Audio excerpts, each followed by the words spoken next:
Hola, ¿qué tal, chicos? Bonita noche, espero se encuentren muy bien.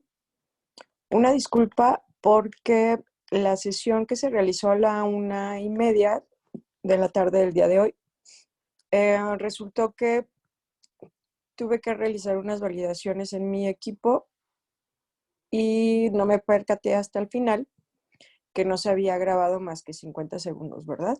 Entonces, ya que quise subir la grabación a YouTube, fue donde me percaté de ello y por eso ahorita da cabida esta grabación donde lo que te voy a mostrar son las actividades que realicé con tus compañeros a la hora de la sesión y también te mencionaré las dudas que ellos llegaron a gestionar, ¿va? Y bueno, pues felicidades porque ya estás en la última semana para concluir tu módulo 3, justo la semana de integración, donde como su nombre lo dice, pues la finalidad que tiene es que puedas traer aprendizajes previos nuevamente a esta semana a través de actividades para que los puedas aplicar una vez más, para que puedas obtener la mejor calificación posible y que si por ahí había como un cabo suelto con alguno de los aprendizajes, pues puedas terminar de desarrollarlos con lo que justo se revisa en estas sesiones, ¿va? Esa es la intención que tiene. Te recuerdo mi nombre, soy tu asesor virtual, María de los Ángeles Hernández Moya. Y bueno, lo que vamos a practicar el día de hoy es nuevamente conceptos que se derivan de la intención comunicativa, sobre todo porque en el proyecto integrador hay un apartadito, el apartado 6, que te pide la intención comunicativa de ambas lecturas, que son las principales de este proyecto. Entonces lo tenemos que resolver en base a eso que vamos a repasar nuevamente. Vamos a repasar los elementos de una reseña comparativa y los elementos del ecosistema y ramas de la biología. Prácticamente eso es lo que volvemos a traer a colación. Esto tiene que ver con las normas de etiqueta que a través de estos medios pues debemos de tomar en cuenta. En la sesión síncrona es donde lo suelo repasar. Y bueno, empecemos entonces a revisar o repasar los conceptos de intención comunicativa. Voy a dejar de compartir para irnos a ese apartadito. Vamos a ver. Aquí lo tenemos. Vamos a ver. Lo voy a proyectar nuevamente. Y ahí está, ¿verdad? Perfecto. Muy bien. Entonces tenemos aquí. Nos dice, informa sobre el estado de las cosas, cómo son, es decir, cómo es una persona, un objeto, un lugar, una época, un ambiente, etc. Entonces, cuando un texto, lo que nos escribe el autor en ese texto va enfocado a describirnos cómo es algo, platicarnos cómo es una cosa, una persona, un lugar, una época, justo, y ahorita ya dije la palabra, ¿no? Lo que está haciendo es describirnos, entonces, por tanto, es un texto descriptivo. Entonces, lo que tú tienes que buscar en un texto que encaje aquí es si me está describiendo cosas, lugares, momentos, como de pe a pa, porque la finalidad que tiene es eso, describirnos algo. Si la lectura se basa en eso, entonces estaríamos hablando de un texto descriptivo. Luego tenemos que su finalidad es exponer puntos de vista, opiniones, rebatir, convencer, persuadir o hacer creer algo a alguien. Suele tener una introducción, un desarrollo y una conclusión. Entonces es un texto que tiene un orden porque nos maneja estas 3 etapas. Pero con la información que nos da, te quiere convencer, te quiere persuadir. Y el tema es que cuando tú quieres convencer a alguien de algo que tú piensas, quieres persuadirlo o incluso rebatir lo que esa persona piensa o dice, nosotros tenemos que construir argumentos para que esto sea posible. Entonces, esto viene a ser un texto argumentativo. Y los argumentos, para que sean sólidos, deben de tener una base, que puede ser la introducción, un desarrollo, que es cuando empezamos a dar información que sirva de sustento y para dar veracidad y credibilidad de nuestros argumentos, y una conclusión, que sería como el argumento final de tu parte. Entonces, si el autor, con lo que te cuenta en ese texto, lo que está tratando es de convencerte de algo que él piensa, de persuadirte que él algo piensa, o está generando una opinión sobre algo que él quiere rebatir a alguien más, o la postura de alguien más, pero está generando argumentos y evidencias de ello. Entonces estaríamos hablando de que es un texto argumentativo. Luego tenemos, dice, pretende explicar algo de manera ordenada, su estructura suele tener una introducción, desarrollo y conclusión. Entonces vuelves a ver que este texto tiene un orden, pero la información que nos brinda, con lo que pretende hacer con ella, es explicarnos algo. Y al decir explicarnos es como darnos a conocer información, justo con la finalidad de que lo entendamos, lo podamos comprender, porque explicar va enfocado a eso. Entonces, esto lo vas a ver en un texto expositivo. Trae una introducción, que es como el antecedente del tema. Trae un desarrollo donde va a venir como más cargado en cuestión de las ideas o información sobre lo que nos está explicando. Y finalmente una conclusión que tendría que ver con quizás la postura del autor con respecto a lo que nos acaba de exponer. Entonces, esto sería un texto expositivo. Luego, tenemos que hay otro tipo de texto que presenta hechos, acciones en un eje temporal, relata acciones y hechos reales, imaginarios en un marco real o causal. Entonces, cuando hablamos de relatos, cuando hablamos y sobre todo que pueden ser reales o imaginarios, ahí tenemos que estar pensando en un texto narrativo, porque un texto narrativo es el que cuenta historias, cuentos, relata diferentes situaciones donde está hasta cierto punto se parece un poco al descriptivo, pero el descriptivo puede describir solo una cosa y no trae como esta parte del marco temporal o el eje temporal con una historia. Con esto quiere decir que nos habla sobre una situación en un tiempo en específico. No hay límite de tiempo, puede ser mucho, puede ser poco, puede ser relatar la historia o toda la vida de un personaje desde que nació hasta que se murió. Entonces el eje temporal es bastante. O puede ser un relato sobre un día, un mediodía, una acción en específico. Pero el tema es que nos relata hechos, acciones de personas o de situaciones en un tiempo en específico y nos cuenta como una historia. Entonces esa parte sería un texto narrativo. Después nos da la noticia de algo en particular, nos quiere brindar determinada información. En sí, a veces lo confundimos con el expositivo porque nos da información, pero el expositivo nos quiere explicar. Esa es la intención que tiene. Aquí lo que tenemos es un texto informativo y él solo, su única interés es darnos la información que nos quiere dar. No tiene otra intención con esa información. No quiere que aprendamos algo, no quiere que creamos algo, simplemente nos informa por el simple hecho de querernos transmitir esa información. Las noticias las encontramos aquí, el periódico. Si te fijas, sí, el periódico tiene un orden por secciones, pero no hay como una conducción de una noticia con otra que tenga una finalidad en específico, más que informarnos. Entonces, eso va a ser el texto informativo. Y finalmente nos dice, da órdenes a las personas y mantiene una estructura organizada. Ya vimos el texto informativo, argumentativo, por lo tanto no podría ser alguno de esos, pero sí el instruccional. Y justo lo que busca el instruccional es dar, como lo dice su nombre, es darnos instrucciones, que en la definición lo vemos como darnos órdenes de cómo hacer algo.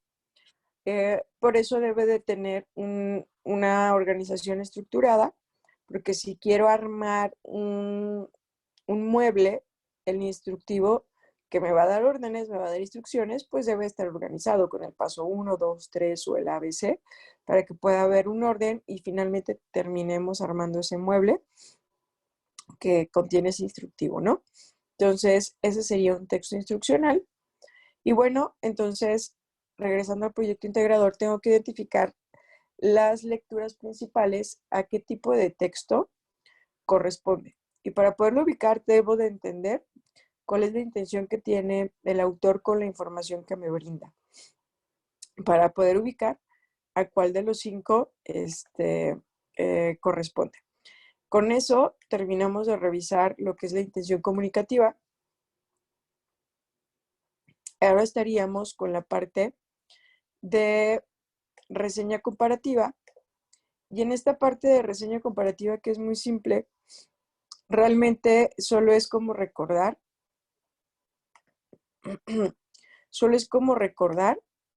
cuáles son las partes de un comparativo y que un comparativo va a ser diferente a una reseña comparativa como tal.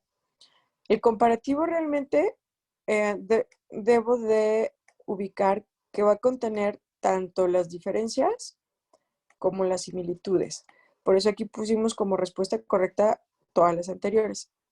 Un error muy común en actividades pasadas, en apartados que nos pedían un comparativo, yo creo que como el 30% de tus compañeros hicieron esto, fue poner una sola cosa de esas dos. O ponían diferencias o ponían similitudes. Pero eso no es un comparativo, por eso les valía como medio punto, por así decirlo. Perdón. Entonces es importante que pongamos ambas cosas, tanto similitudes como diferencias. Y si nos vamos ya a una reseña comparativa como tal, pues una reseña, al ser, en este caso, al ser comparativa, pues quiere decir que no puedo perder de vista tener tanto las diferencias como las similitudes. Pero al ser reseña, debo de recordar las partes de una reseña. Y acuérdate que tiene una introducción. Y en la introducción solemos poner la presentación del autor y del texto.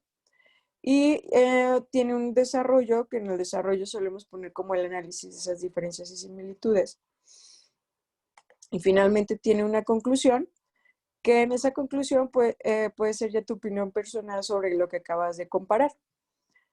Y ciertamente también nuestras propias palabras en esta reseña ya van desde la introducción, desde el desarrollo y desde la misma conclusión. O sea, es súper importante recordar que tenemos que escribir con nuestras propias palabras, ¿sale? Entonces, finalmente, estos son los elementos de una reseña comparativa. No lo pierdas de vista. Algo que le decía yo a tus compañeros es que en cualquier tipo de reseña, siempre debe de haber opinión personal sobre lo que se analiza. Les comentaba que en semanas pasadas la semana pasada habíamos trabajado sobre la reseña crítica y ahí la opinión era todavía más primordial porque es una crítica. Ya aquí en la comparativa, pues ahora sí que el personaje principal, por así decirlo, son las diferencias y similitudes, porque eso es lo principal en un comparativo. Pero de todos modos viene acompañada la opinión en cualquier tipo de reseña. Y en la crítica, ahí vamos a ver que el personaje principal pues son las opiniones personales, ¿sale? Bien, con esto dejamos de revisar esa parte y nos vamos a lo último que tiene que ver con elementos de un ecosistema y ramas de la biología. Y aquí tenemos este quiz donde lo que estamos observando es que nos dice elementos básicos de un ecosistema. Y recordábamos que eran 3 elementos: el medio ambiente o hábitat, los organismos vivos y la relación entre factores bióticos y abióticos. Entonces, esos 3 elementos son súper importantes en lo que es un ecosistema. Ahorita voy a resaltar por qué de los factores bióticos y abióticos en las siguientes preguntas, porque justo ahora lo que se nos pregunta es qué es un factor abiótico. Acuérdate que abiótico querría decir sin vida. Entonces aquí lo que no tiene vida es el suelo, es el aire, el agua y las rocas. Pero si te das cuenta es elemental para el ecosistema. Simplemente sin agua no podría haber vida. o lamentablemente cosas como la temperatura alta, que es algo que vemos ahorita con Chile, que lamentablemente están sufriendo incendios muy fuertes. Claro, va unado el cambio climático, y el cambio climático tiene que ver con el cambio de estos factores abióticos y cómo estos inciden en los bióticos, que somos los seres vivos, ¿no? Entonces se desequilibra lamentablemente lo que es el ecosistema, y por lo tanto surgen fenómenos también catastróficos como los que estamos viendo, ¿no? Y me brinqué alguno, no. Entonces, los factores bióticos va a ser todo aquello que tenga vida, ¿no? Vamos ahora a lo que estudia la ecología, y tiene que ver un poco con lo que platicábamos atrás. Por eso va a tener que ser que estudiar las interacciones entre los seres vivos y su entorno o hábitat, así como el ecosistema que lo conforma, ¿no? Trata de identificar qué elementos lo componen para ver cómo está equilibrado y cómo justo al mover alguna pieza se desequilibra, y tratar de buscar el equilibrio en ese ecosistema para que todos los factores puedan convivir lo mejor posible, ¿no? O adaptarse.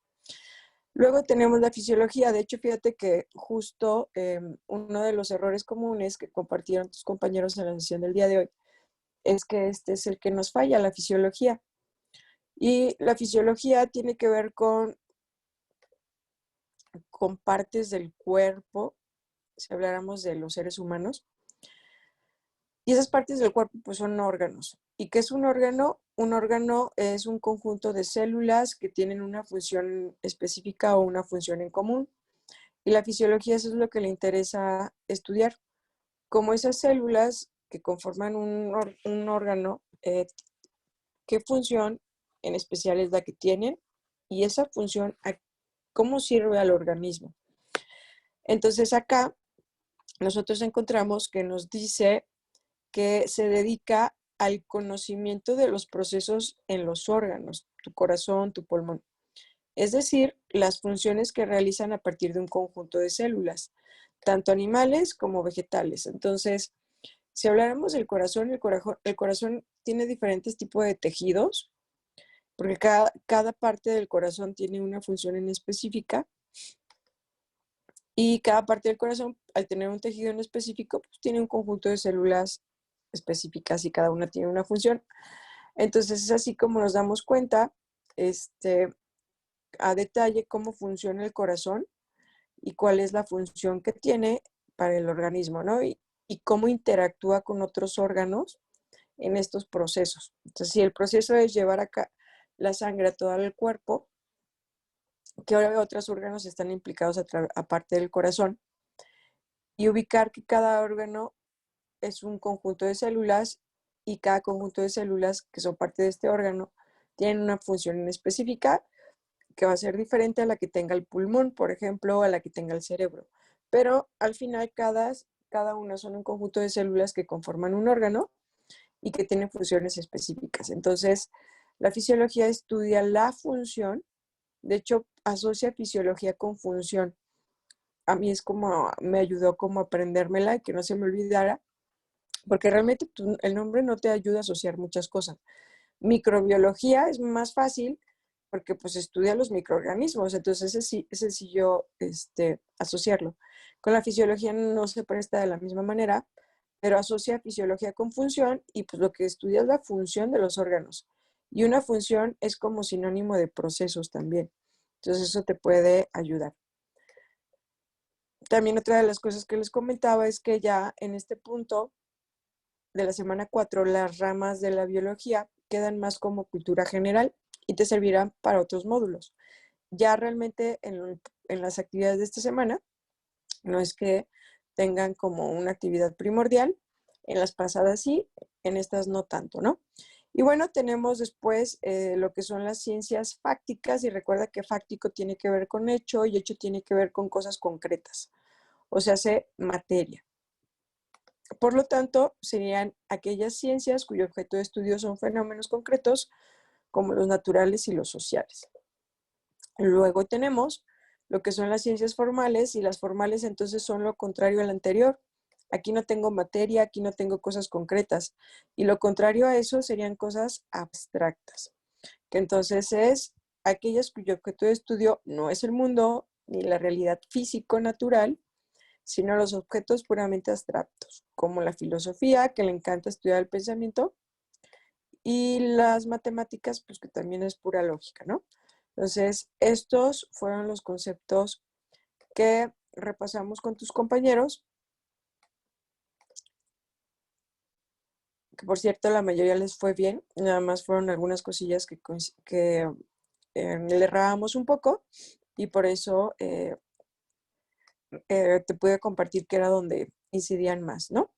Y bueno, con respecto a las dudas de las actividades de las semanas, por ahí uno de tus compañeros preguntaba que en la tabla del proyecto integrador, en el apartado 3, preguntaba sobre la intención sobre el tema.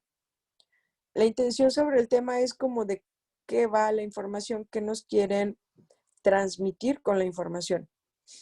Diferente a la intención comunicativa, que esa colocó en el apartado número 6. Y la intención comunicativa tiene que ver con lo primero que revisábamos en la sesión, que es si es un texto argumentativo, informativo, expositivo. Ahí en el apartado 6 respondería con eso. Otra de las cosas que nos preguntaron fue sobre las publicaciones del foro de integración. Recuerda que son 5 aportaciones y el ideal es que sea una aportación por día. Te programes para que sean subidas tus aportaciones en 5 días diferentes. Entre menos días realices publicaciones, se disminuye tu calificación. El ejemplo que yo les daba es que a veces hay compañeros que en 2 días subieron todas las publicaciones o a veces en un solo día suben todas. Entonces, entre menos días, menos calificación, para que no lo pierdan de vista. Y otra de las cosas, así, tiene que ver también con el foro de integración, el proyecto integrador. Y hay un apartado donde nos pregunta sobre la multiculturalidad, la globalización y el Internet.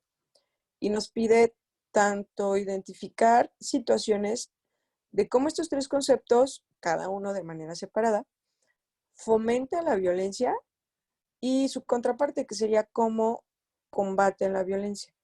Entonces, puedes tener un caso específico que dices, sí, la multiculturalidad, recordando que es esta parte de cómo interactúan diferentes culturas en el mismo espacio, es como la multiculturalidad o esta situación del estar en el mismo espacio de diferentes culturas, en ocasiones fomenta la violencia. O también la parte positiva, como también en ocasiones lo que hace es combatir la violencia. Entonces son como ejemplos prácticos que puedes colocar ahí.